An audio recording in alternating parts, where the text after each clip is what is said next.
Welcome to the 1600 Diesel Tier 4 air compressor training video. In this video, you will learn step-by-step basic operations as well as familiarizing yourself with pre-checks, commissioning, startup, shutdown, and decommissioning. Let's begin.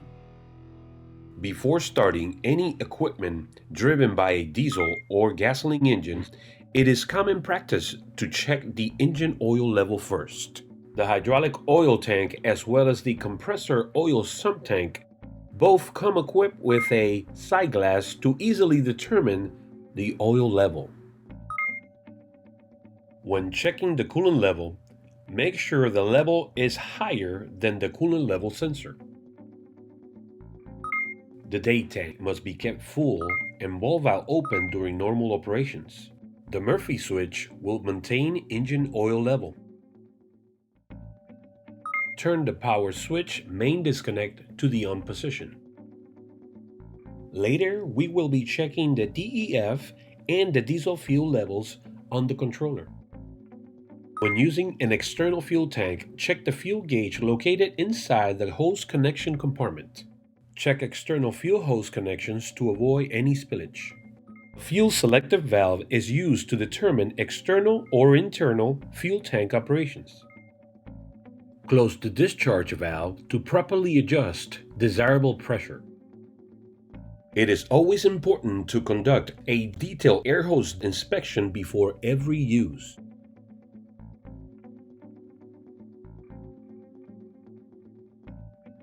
In order to prevent an accidental blowout from the air hose, a whip check is put in place for safety reasons.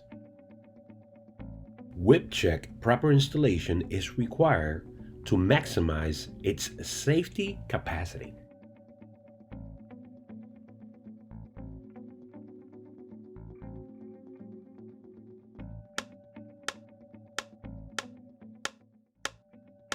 To turn the controller on, press and release the power on button. Let's navigate to the fuel level in our screen to determine fuel tank level as well as DEF level.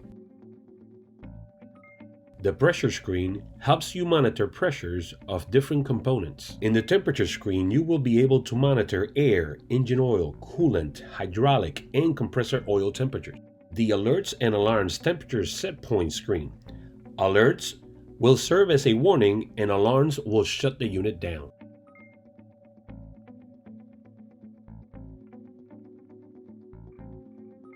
In the engine screen, you can monitor different engine components' temperature, pressure, and fluid levels. The active engine code screen displays the CPC, MCM, and ACM control module codes.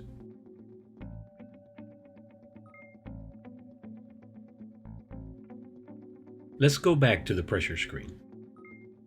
The pressure screen has multiple functionalities. Tap on the center of the pressure screen to access the load and unload parameter screen. In this screen, we're only going to focus on the pressure parameters. Notice the unload pressure and low pressure parameters. For this training application, we will be setting the unload pressure to 130 psi with a differential pressure of 10 psi. Once the parameters have been set, hit escape. On the top left-hand corner, change from unloaded to manual unload. This will prevent the compressor from making air immediately unless air demand is required. Press and release the start button. Approximately 5 to 10 psi of compressor lubricant pressure must be met before engine starts. Press the manual unload to load compressor. After the unit is fully loaded, and running at 1800 RPMs, it is time to adjust the desirable pressure. This is the Kimray valve, a surplus air regulator. In order to increase the pressure, we must turn the top screw clockwise. Turning the screw counterclockwise will decrease the pressure. The pressure gauge is only to be used as a reference point. Refer back to the controller for actual pressure readings. Now we are ready to supply air by opening the valve gradually.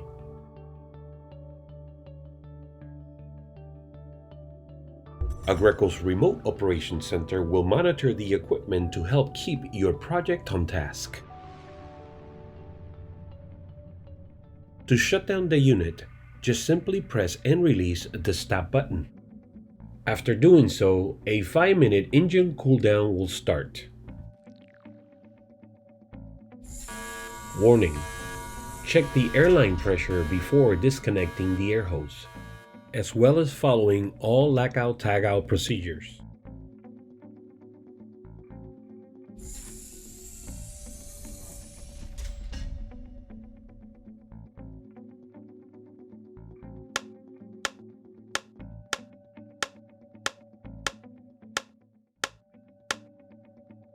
If you experience a great deal of difficulty in removing the air hose, line air pressure may still be present.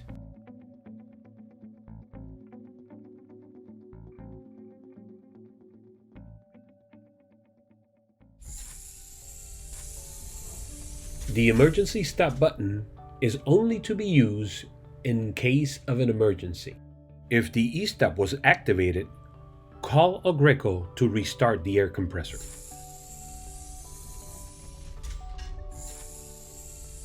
The DEF fuel-in portal is located on the front of the compressor.